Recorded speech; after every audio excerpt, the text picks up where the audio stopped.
Just a minute. So everybody, just so you know, we are recording at this time. We're recording the whole meeting. So be on your best behavior. Ask questions. Okay, so do I have control? Do I have control? Yeah, you have control. Yeah. Okay, good. Yeah. So I'm going to try to share the screen here in a second. Hopefully. Yeah, let me introduce you. David Keeshin is a data and application architect, expert in SQL Server database administrator, and founder of Keeshin Database Services LLC. He has 35 years of experience and has worked with every version of SQL Server. And then the rest of it he can tell about himself. Go ahead, David. Right. I have a PowerPoint, so I'm going to try to share it. Am I opening the share tray here? Is that what that does? So it is. It should be on the top. Got it. Yeah. You should see this now, right? Yes, I can see it. Yeah. Yep. Perfect. Start it up.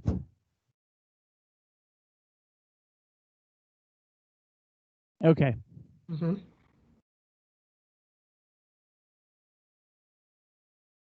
Thank you, Jared. And I don't know your name. Amina. Amina, I know. Thank you. Thank you for inviting me. It's great being able to get a chance to talk about this. Yes, I'm a data architect, developer, SQL Server DBA.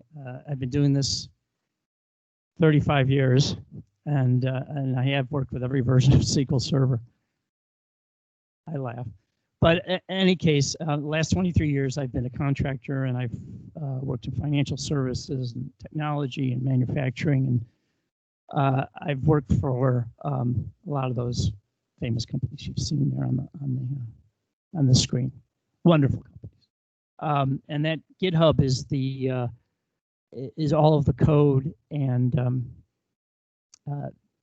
scripts that I'm going to talk about tonight. So let's see if we can get some more here. Hold on a second.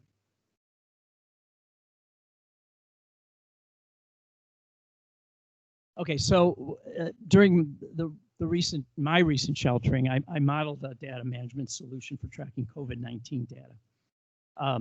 It's a working model. It tracks COVID-19 country, U.S. state, and U.S. county case and death data, and now even some testing data from a variety of sources. The solution has three main components. First is an on-premises SQL Server 2019 data staging database, an asynchronous controller written in C#, which is right in the middle here, an asynchronous pipeline that uses Azure Service Bus and Azure serverless functions. Oh, what happened? Did I just lose? I just lost control. Whoop. Oh, not sure. Must have clicked on. It went someplace else. Yeah, hold on. Let's go back. Let me see. Maybe I hit something, but I don't see. I don't know how you shared it, but I find that Teams works best when you share a desktop and then you just do a slideshow. But I don't know. We'll see. We'll see. It's back. Yeah, I'm back. As I was saying, it's an asynchronous pipeline that uses Azure Service Bus and Azure serverless functions to transmit the asynchronous messages. And the landing zone here is a data vault built in Azure SQL database. And the point of this was that I had some time in March, and I thought it would be productive to do a research and development deep dive in a couple of areas that I had been interested in the past, but didn't really have the time to work with. And some of them are listed here. I wanted to test PowerShell as a data integration tool. Some of you may know PowerShell as a scripting tool for scripting day-to-day type admin type, Windows admin or even SQL Server administration tasks, but it also works as an integration tool. I also wanted to test Azure CLI, which is the command line interface for Azure. It is PowerShell-like, but there are some differences. I wanted to test migrating SQL Server to Azure SQL Database. That's the kind of thing that I think typically comes up. And I had looked at some of the options, and this was my opportunity to try that out.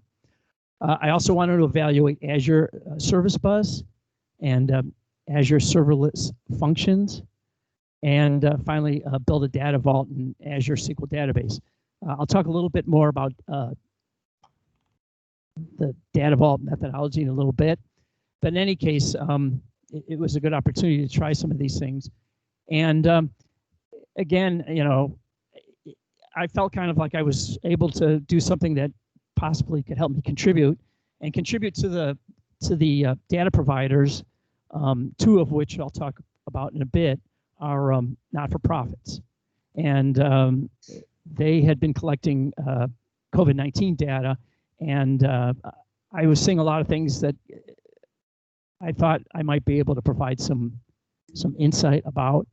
And the good news is that some of those things have actually been implemented, and you know, it's improved the quality of the data to some degree, and I think it's just some way in this difficult period that we're going through to try to do something that I would take advantage of supposedly the expertise that I have.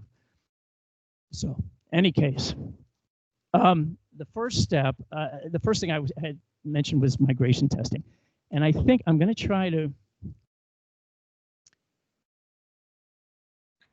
And try to go to my desktop. Can you still see everything? Yes. Okay. I'm gonna. I got the SQL Server fired up as it is right now. I'm using two databases. We are not seeing your SQL Server Management Studio. We are I'm seeing sorry? a slide deck. So you shared the application, maybe you did not share the desktop. Okay, that's so what the Jared was talking about. Got it. So why don't we try that? Let's see if how do I get back to the desktop? So you unshare it, stop sharing, and then you share back again. Got it. All right, so I'm gonna go stop sharing, and then I'm gonna go to and share again, and this time select desktop or whatever your screen is. Got it. Okay, that makes sense. Let's see. Screen 1, screen 2.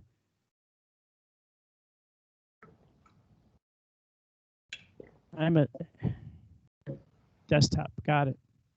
Okay, now you should see everything. Yes. Okay. Yes. As I was saying, look here for a second. Migration testing. I initially, I mean, all the development that I initially did was in SQL Server 2019.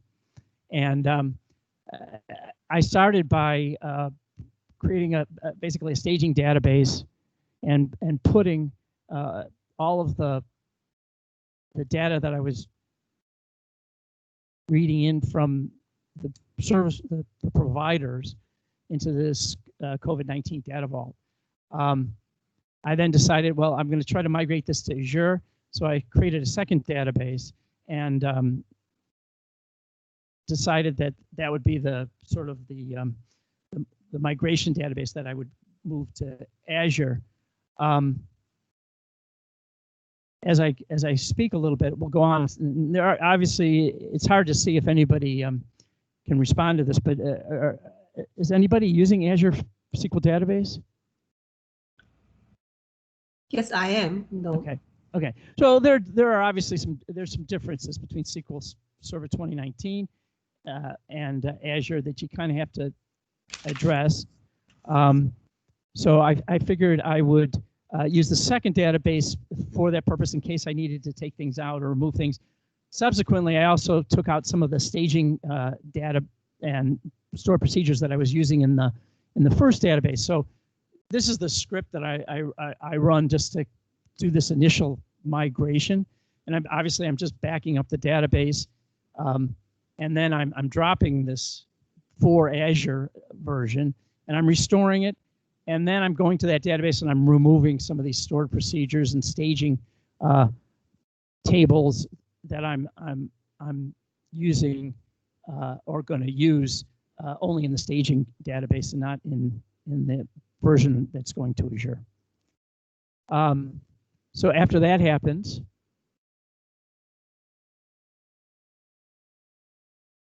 I then generally need to set up a database server in Azure. And I'm not going to run this right now, but I'll show it to you. I'm not going to the portal. I scripted it. And I'm a big fan of scripting. It's kind of a requirement. I think the portal's great, you know, to try things out and work with Azure. But if you're serious about using Azure, you really need to address the command line. And I will go to, I had all this set up before I had to reboot. So now I have to go and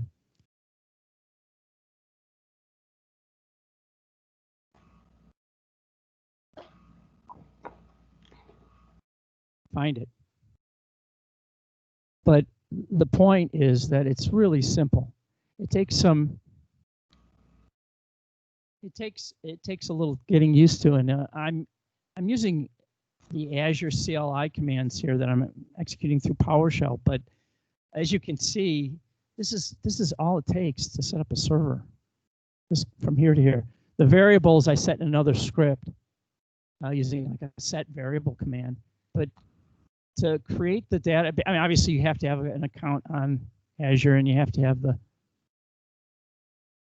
some of the account related, the subscription ID and the resource group set up.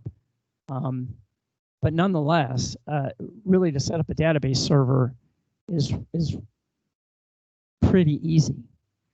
Again, I'm not going to run this because it takes 3 minutes, and I ran it already, so I should be able to go to SQL Server and connect to it.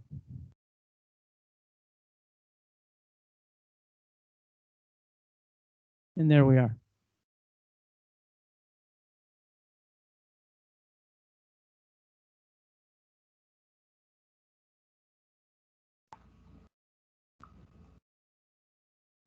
Generally, the method that I'm using right now to get this database to here is, again, you know, in database management, size matters. This database is not very big. It's about 600 megabytes.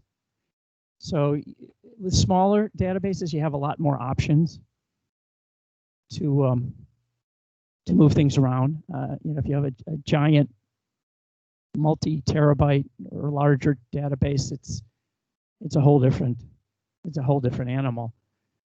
In any case, a small database like this is relatively easy to do, and there's a couple of options. I decided I would use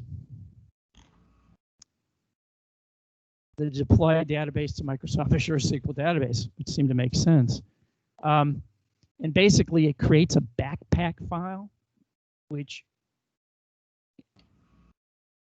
is a file that I think it's encrypted, but it looks like it's JSON, and it creates it creates the schema as well as the data.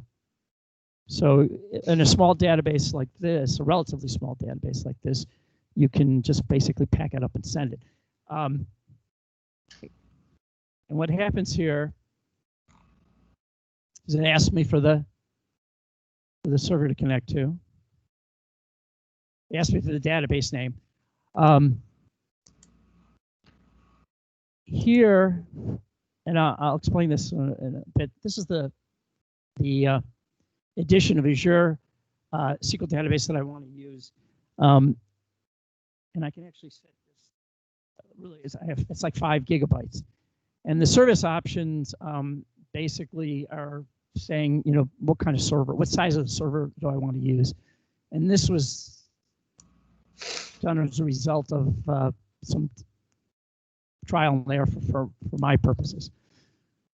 You give it a name and it'll let you know if something doesn't work, and it'll write it out to the, oh no, actually this is the name of the backpack file that it's going to create to move. I'm not going to do it now, but you'll see when I go, I'm not going to do this right now, but what's going to happen at this point is it's going to look like most of these SQL server wizards that we all love, and it's going to show the progress. Now, the one thing it does do before this runs is it does some validation. So if I've done something that's SQL Server 29 only, like a use command, it'll stop me. I have a few more of those that I'll list at the end. They're gotchas to some degree. But in any case, you run this, and it moves everything to this server on Azure. This version for 600 megabytes at my transmission speed, which is not very fast, it's only about 25 megabits, takes about 10 minutes, 10 or 12 minutes. So you can sort of extrapolate how long that would take. For, now, if it's 15 minutes for 500 megabytes, you're talking about roughly a half an hour per gigabyte. So you could see you wouldn't want to try to do this with a 500 gigabyte or a 3 terabyte database. There are other ways to handle that.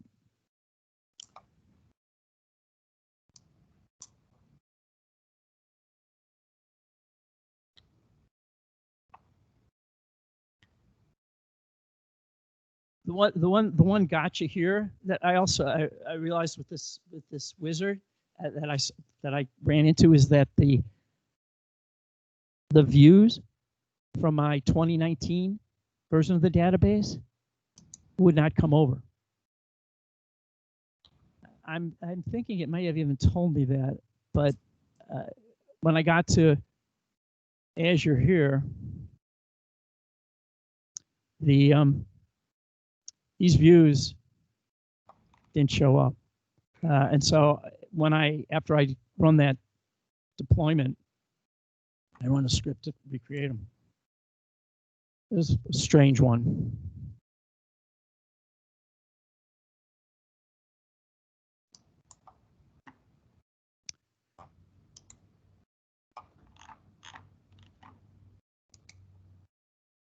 So the idea here was to keep the local server, my local on-premises server, to keep it running and keep it in use for staging, and then on a daily basis move the changes to Azure. Here. Go back to.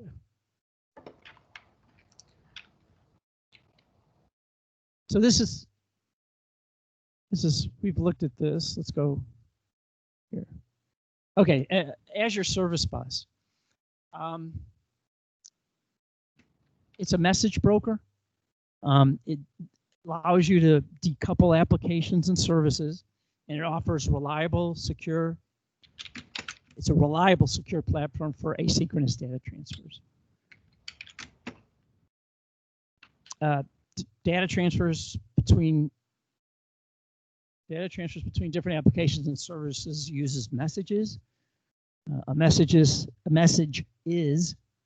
in binary format and can contain JSON, XML, or just text. And I like to say Azure Service Bus is like SQL Server Service Broker, if anybody has used it. I have in the past, and it never got a lot of love, but it was a really good subsystem. One thing that it is not, and that is AMQP compliant, and asynchronous message queuing protocol is the standard among messaging systems like RabbitMQ, you may be familiar with, and others. And it's also like Azure Queue Storage, and you may see that come up every so often, and it is a queuing mechanism that's part of blob storage in Azure, but it's not as robust, and probably more importantly is it requires a fair amount of polling in order to use efficiently. So I didn't want any polling. You know, if you're trying to investigate and test asynchronous messaging, you want to be able to have the messages arrive into the queue and then automatically fire either a C# function or a SQL Server stored procedure. SQL Server Service Broker actually had that feature. You could create a queue, and then you could associate a stored procedure that would fire once the data came into the queue, and it was a great feature. So I was saying to myself, okay, so in Azure, how are you going to be able to do that? So this is what I felt was the solution. Once I said, okay, once I settled on Azure Service Bus, I had to start thinking about the size of a message. And my approach was basically to send a batch of messages or an individual message, which would have equaled one row of data per message. So in other words, you can send a batch of messages, or you can send one message. And in this case, I was trying to send one row of data from the table to the service queue. There are some limitations. So if you're thinking, oh, I'm going to send a giant batch to a SQL Server Service Bus, you're going to run into some issues, because the largest message for, I think, the standard version of Service Bus is 256K. And I think there's a premium version that might, might allow you a 1 megabyte message. A 256K message is pretty large. So I was thinking I would send one row of data from one of these sources, which equates to about 600K. For instance, the country data from the provider Our World and Data, for each country, there is roughly 600K worth of data per day. So that's fine. When I download the data from their site, or when I make a REST call to their site, I get all of it since January or 12/31/2019, everything they've collected to date. And generally, then I have to go through it and find the current day's worth of data, and then send it to Azure, which equates to about 600K.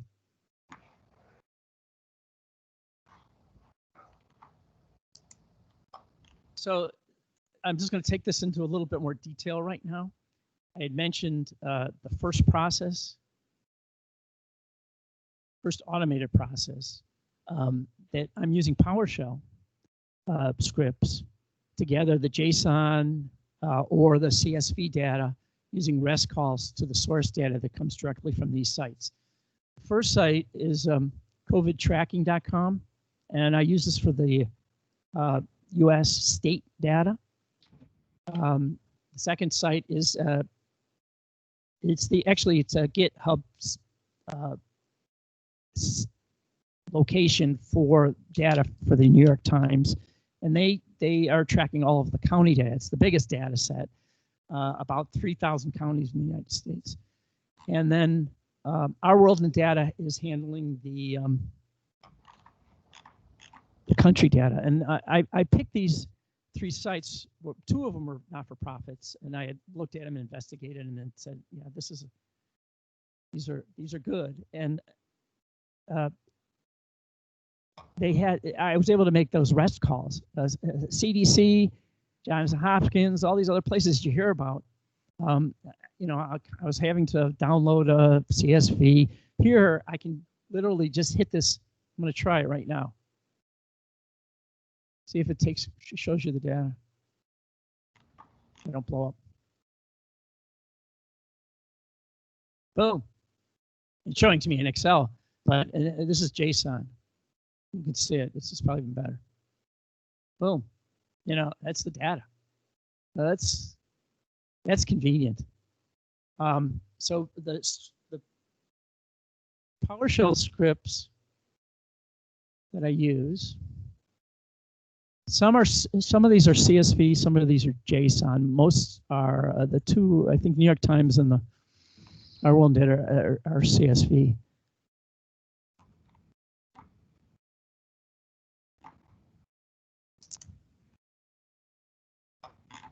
I'm not going to go through all this code, but I'll just sort of roller skate. But I basically just set up a bunch of variables for the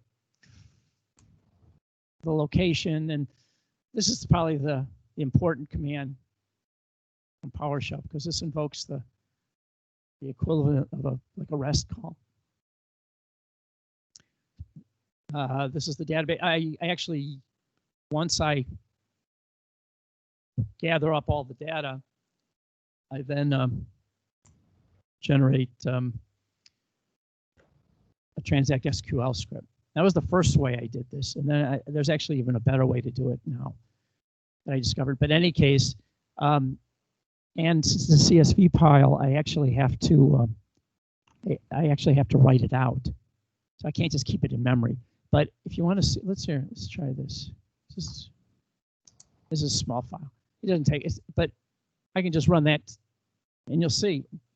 That's it. It just ran the whole thing. So it's pretty quick. And if I look at, if I can look at this. This is just showing me the.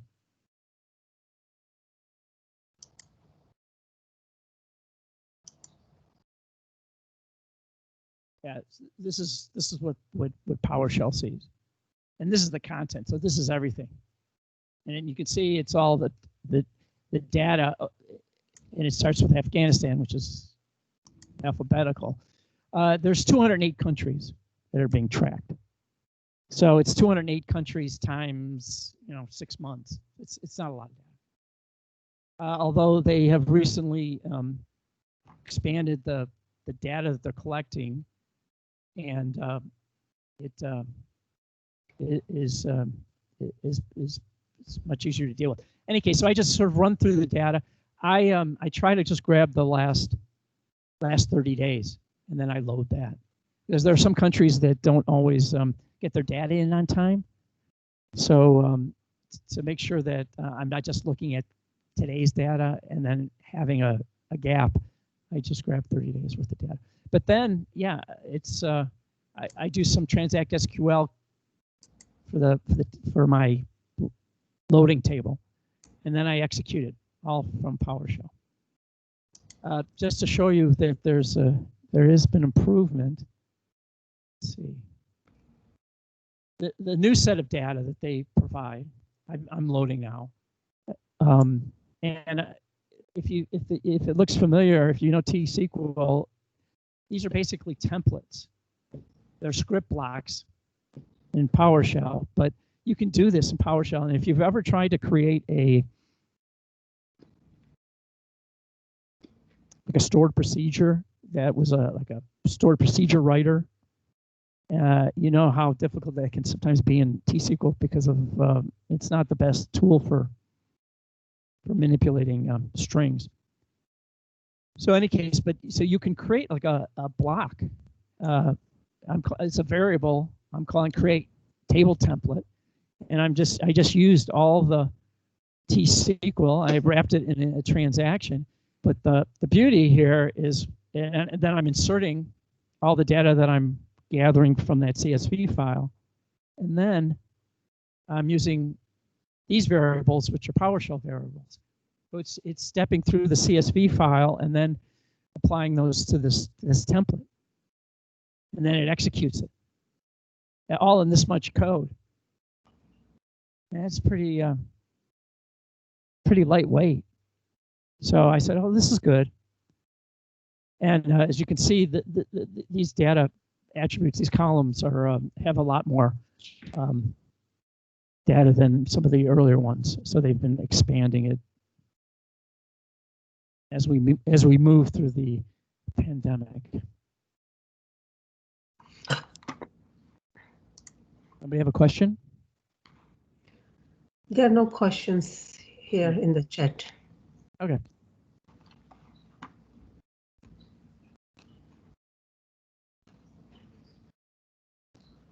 Moving on. Okay, so once that data comes from those PowerShell scripts, it lands in my local server in SQL Server 2019.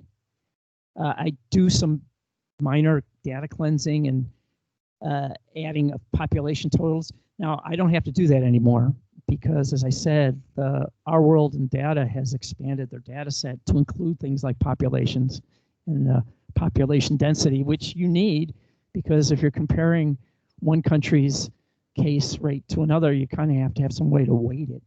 So you need things like population totals. And so they provide that now, which is good. So ultimately, they could almost go skip this step, or I could almost skip this step, and they could land everything in a service bus queue, and it would end up in the Azure SQL database. So after I do some of that, they didn't for a long time they didn't use the ISO 3-letter country code, and so everybody was on their own to figure out the country name. And as you may or may not know, South Korea is not the name of the country; it's the Republic of Korea, and you run across all kinds of things like that. So eventually, I and probably hundreds of other people that were managing this data for their own purposes said you need to add an ISO code, which they subsequently did. So once it's here, then I do a small amount of processing, and then I generate JSON messages, and it goes to the Azure Service Bus, and then it fires off some Azure serverless functions that load it to Azure SQL database. Let me talk about Azure Functions for a second. I talked about Service Bus. I actually went to the Microsoft documentation, and I will say the documentation for Microsoft has improved a lot over the last couple of years.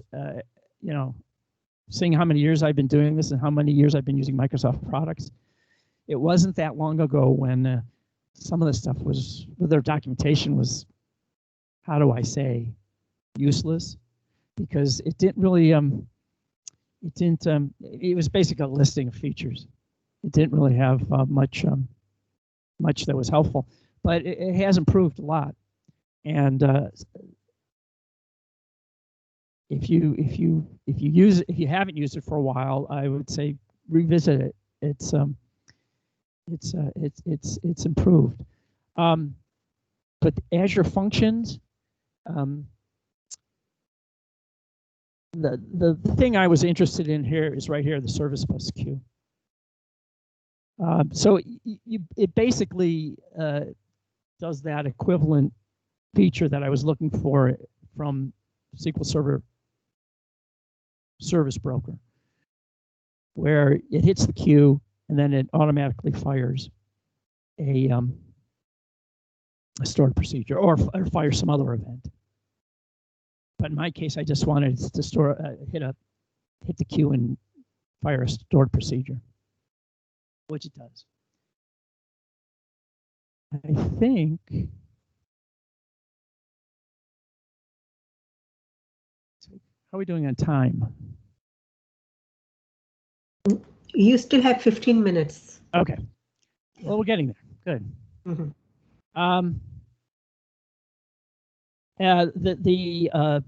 What I would say finally for the Azure functions is, yeah, they're all written in C#. Dave, So, Dave, there is one question. Okay. Max M is asking, how does Data Vault tie into your data load process? Are you using it to manage your mapping? Data. I'm not sure I understand the question, but here, this is where I'm at right now. So let's see if this makes sense. Let me define it first, and then we can go back and address that.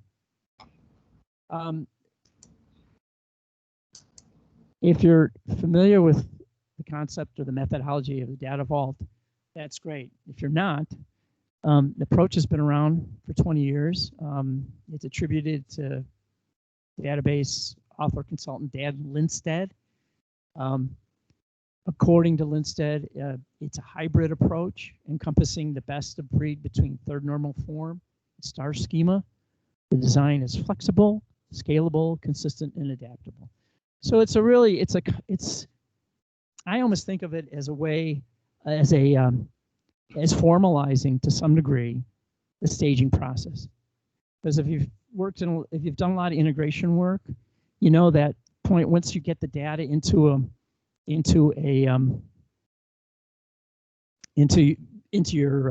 your staging database, now what?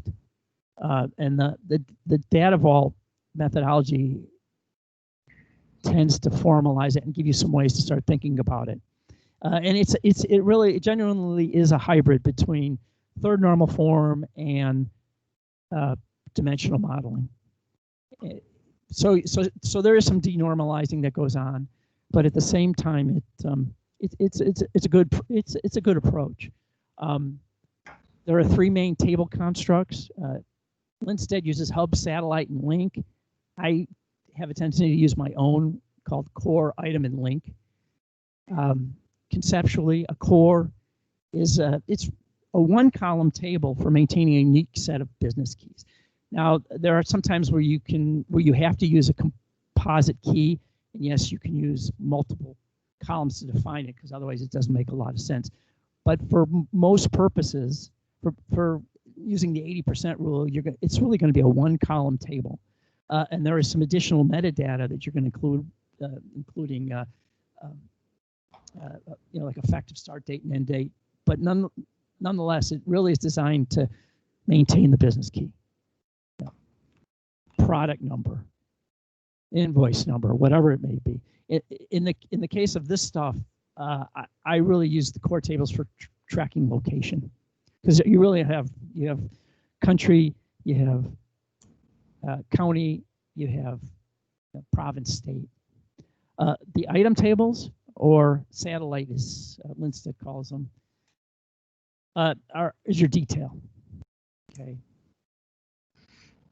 And linking tables are basically collections of foreign keys. And if you've worked in dimensional modeling, you can see these things start to look a bit like a dimensional model, maybe a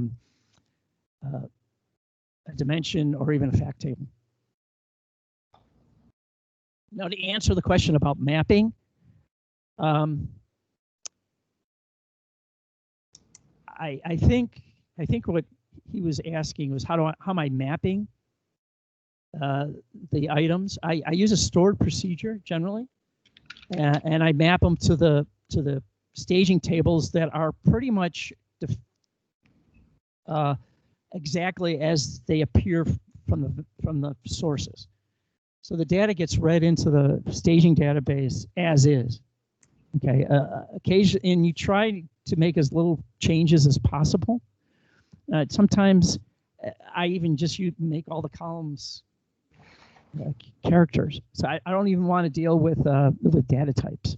I just want to get the data in, and then from there I map those items using stored procedures to the data vault. If that's what we're going with. Azure SQL Database. This is sort of my gotcha page. I can't ever. One of the big gotchas I think has been, and this is sort of a pet peeve of mine, but I can't quite figure out who's in charge of naming things at Microsoft, because this is the Wikipedia definition of Azure Microsoft Azure SQL Database. It's had like 5 names: SQL Azure, SQL Server Data Services, SQL Services, Windows, Azure SQL Database. In any case, that's just my pontification about how things are named. In any case, but the more realistic gotchas that I ran into that I have mentioned is probably one of the biggest ones that you run into if you've done a lot of work in SQL Server is that you can't issue a restore command like you can in SQL Server. It's a whole different animal in Azure. Azure SQL Database Trigger will not allow you to execute external commands or code. No external extended stored procedures, which was a problem for me because I thought maybe I could use a Azure trigger once the data got to the data vault to send a message back to the service queue, and I can't. The only way I was able to do it was to go to another microservice, which is Logic Apps. But Logic Apps would only pull Azure SQL Database. It wouldn't allow me to fire off a trigger and then use the Logic App. Logic Apps, if you're not familiar, it looks a lot like BizTalk because it basically is what happened to BizTalk when it went to Azure. There's no use command. So you can't move back and forth between databases as easily as you can in 2019 or SQL Server. It requires either a new connection or creating an external source, but it's still doable. And as I said earlier about using that deploy database to Azure SQL Database, it won't bring over the views. I think we're going to do this sometime. Azure cost. This is a tough one. I mean, we could probably, I think they offer a class for like a week on how to do this, but things have gotten a little bit better. This site is actually pretty good right now in terms of figuring out what the costs are. I don't leave the database up in Azure. It's not readily being used, so I figured I would just take it down and this was for my own personal use. If I had somebody who wanted it, I would put it up. But if you haven't done a lot of work in Azure, get used, especially in non-production environments, of putting things up and taking them down. And it's really hard to do that in the portal. So that means that you really have to get on board with scripting in PowerShell or Azure CLI. And data for testing in non-production environments. It kind of addresses the issue of, well, I have a 5 terabyte database that I want to try to put in Azure. Well, when I see databases, in that size range, I generally, after an exhaustive analysis, say, well, what are you storing in there that equals 5 terabytes? If I find out that 95%, and this is a true story, if 95% of it is image data and bitmaps, I say, maybe you should rethink this. And that was the case 30 years ago. It was the case 20 years ago, and it was the case 10 years ago, and it's the case 10 minutes ago. You really don't want to store bitmap data in SQL Server. You can, and if it's a small amount, but not to the point where it gets up to 5 terabytes. Which means that then you have to kind of get on board with figuring out how to generate testing data, which is something really good to be able to do.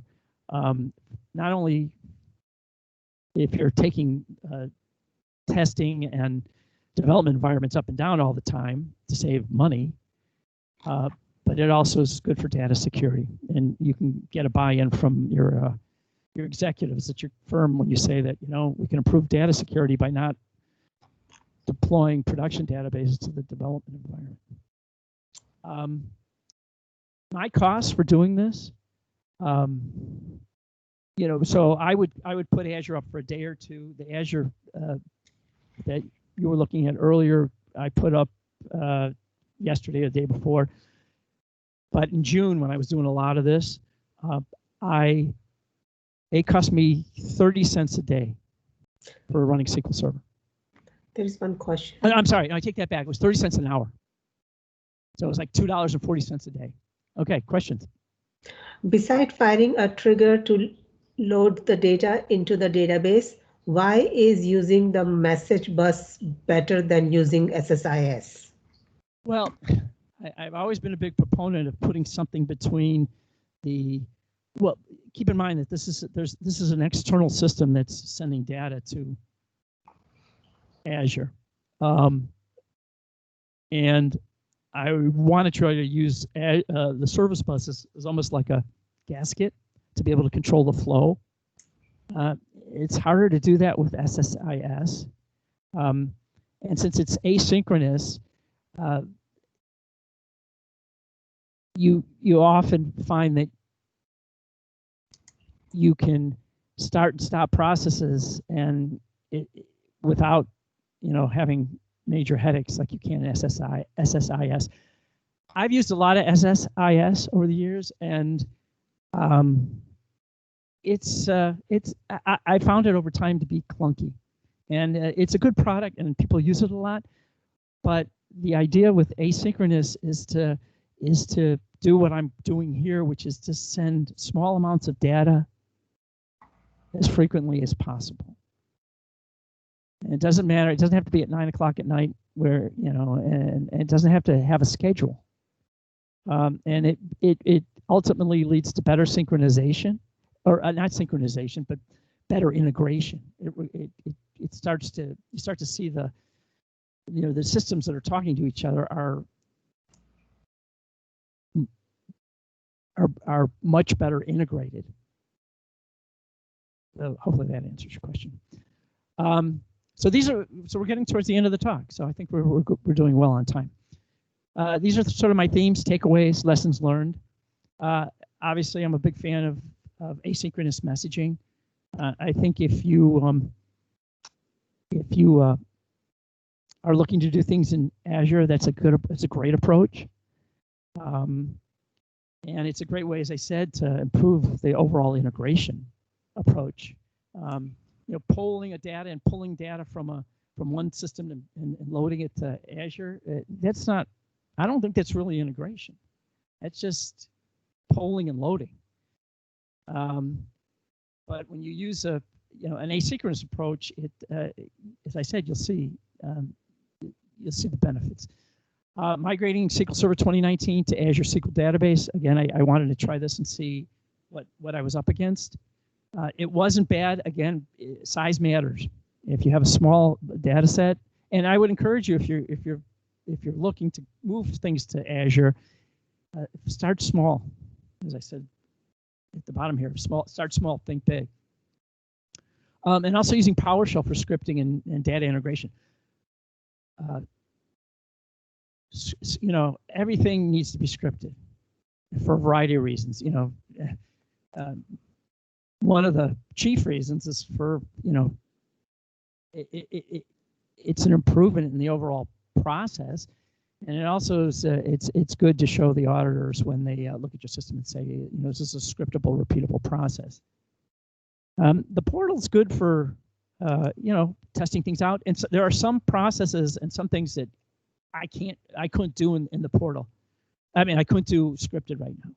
So I had to go to the portal, and that's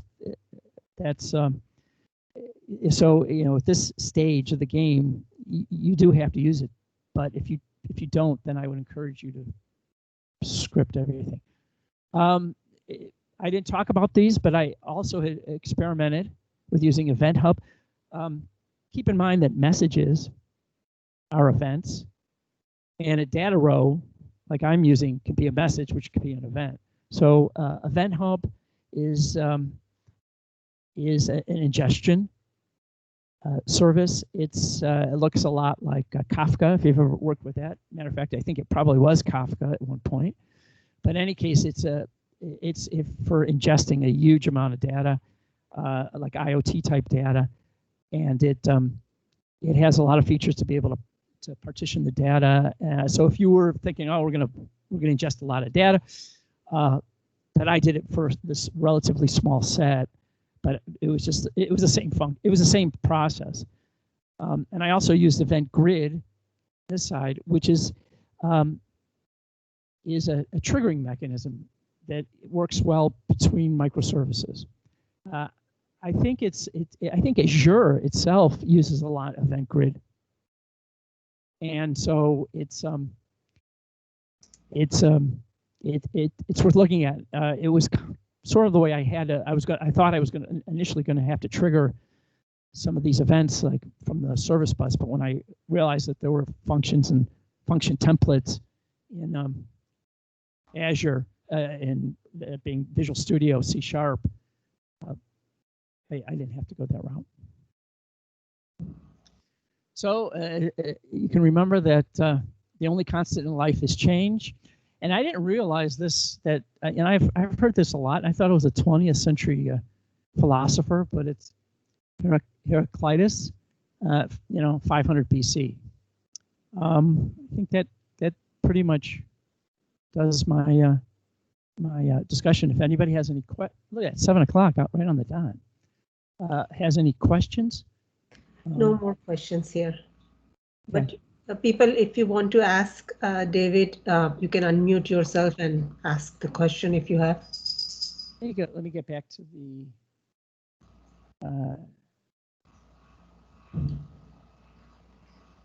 I'm going to stop sharing.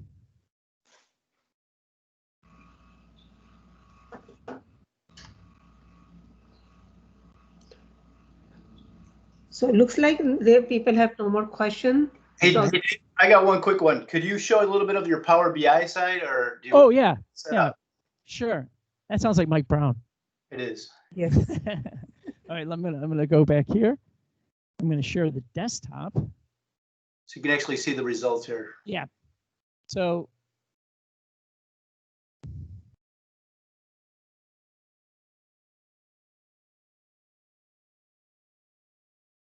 Let's fire up. Actually, if we wait 30 minutes, it's going to run for tonight, but you'll see this will be yesterday's data.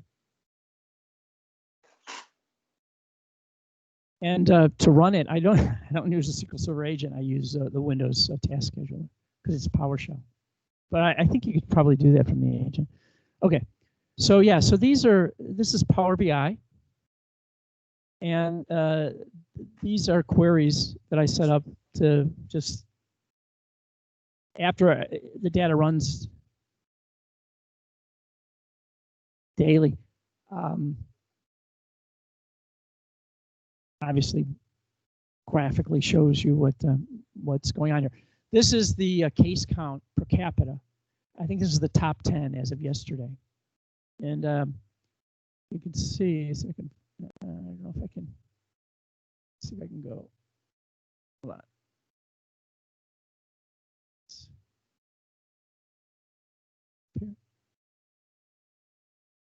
It seems like I got my little, I'm missing my top of my menu. But in any case, I think these are the top 10 cases for that day, which in this case would be 9/9, which was yesterday. These are deaths. The top 10 per capita deaths occurring. And this is just, these were countries that I was monitoring just to see. They were in the news, and I just wanted to kind of have them all in one place. And you can see this is the US a little bit higher today, Israel down, Qatar, Brazil, Chile, Peru, India. This seems to have been going up a lot. Obviously, at 1.5 billion people, it's always a problem. Spain is, you know, early on in March, Spain. They're more like April. And this is Singapore. Okay, I watch Singapore because it has the highest population density of any country in the world. 7,000 people per kilometer, which is unbelievable. I mean, in the US, it's about 34 people per kilometer. Now, again, we're a much larger country, so you know you gotta have to take that with a grain of salt. In Montana, it's 1 person per kilometer versus New York, which is about 400. In any case, people are living on top of each other there in Singapore. This is just the U.S. This is the number of cases today. Now, again, number of cases today really doesn't mean number of cases today. It means the number of cases that were reported today, but the number of cases occurred probably 7-10 days ago. This is the number of deaths. This is the U.S. Again, on the left is the number of cases for today. Looks like the folks at the Sturgis rally in South Dakota did some good work. Because if you're not familiar with that, that's where the giant motorcycle rally was a couple weeks ago. And they asked that they didn't do it, but they did, and 250,000 people showed up, and now there's a huge number of cases being reported. And these are the deaths showing up today, top 10, I think it is. These are states that I was monitoring: Texas, Kansas, Georgia, Illinois. So things are leveling off a little bit here. This is kind of an interesting map. I think I have to filter out these items. But this is over a period of since the beginning of the year. So I did it by monthly. And I looked at the cases. I think I have to go back to January. So you'll see. This is where the first, it's like a 30-day average, I think. I think I did a 30-day, average for that month. And obviously things started in China. So this is where we were in January. And then it moves in February a little bit. It starts moving west towards Europe, Spain, Italy, those places that were hot spots. March. And then by the time we get to March, Western Europe's engulfed. And then some interesting things happen. We get to April, things jump across the pond, but you don't see any movement anymore. I guess we've traversed across the world. You know, so supposedly Asia is dropped, although you kind of wonder what's going on there now. That was April. May, you know, there's more going on in South America. June. Again, it's just hovering. July. A few things going back towards the east. In August. I don't have September in here. Did I get February? Yeah. So, yeah, that's the world that we live in right now.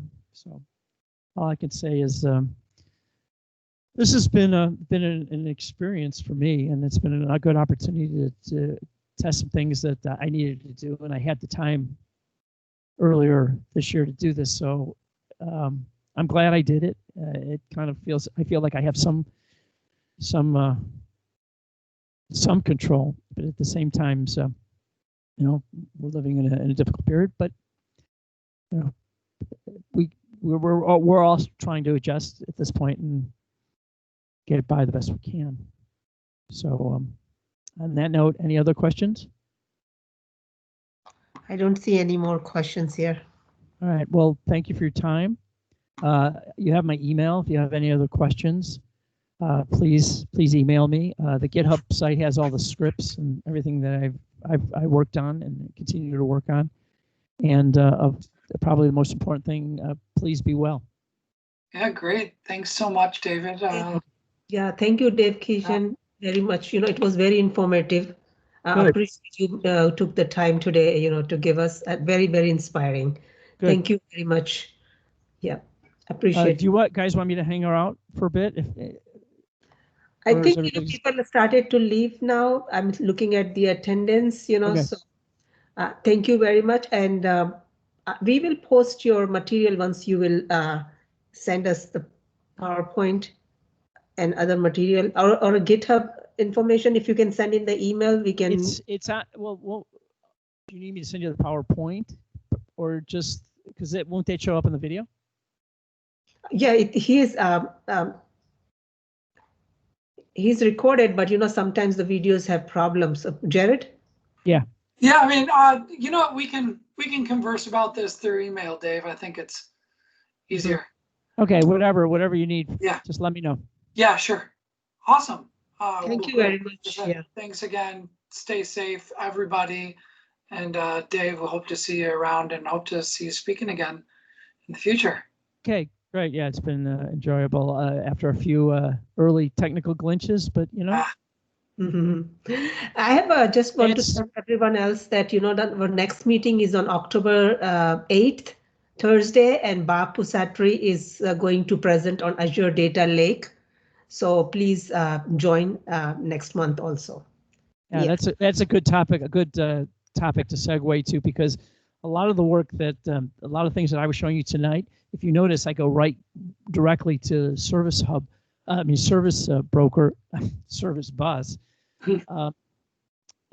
Often, especially when I was talking about Event Hub, you're almost required to write it out to storage, either data lake storage or blob storage before you start really managing it, because the size of what you're dealing with. So I'll even throw in a plug for the Chicago BI user group is having a buddy of mine, Chris Hyde, is speaking on Databricks next Wednesday. So we got a bunch of good stuff coming up. Okay, well that's good. Live from Chicago. Live from Chicago and other places. All right, everybody, I'm gonna go ahead and stop the recording. So thanks again, and everybody stay safe. All right, talk to you later. Thanks. Thanks. Bye.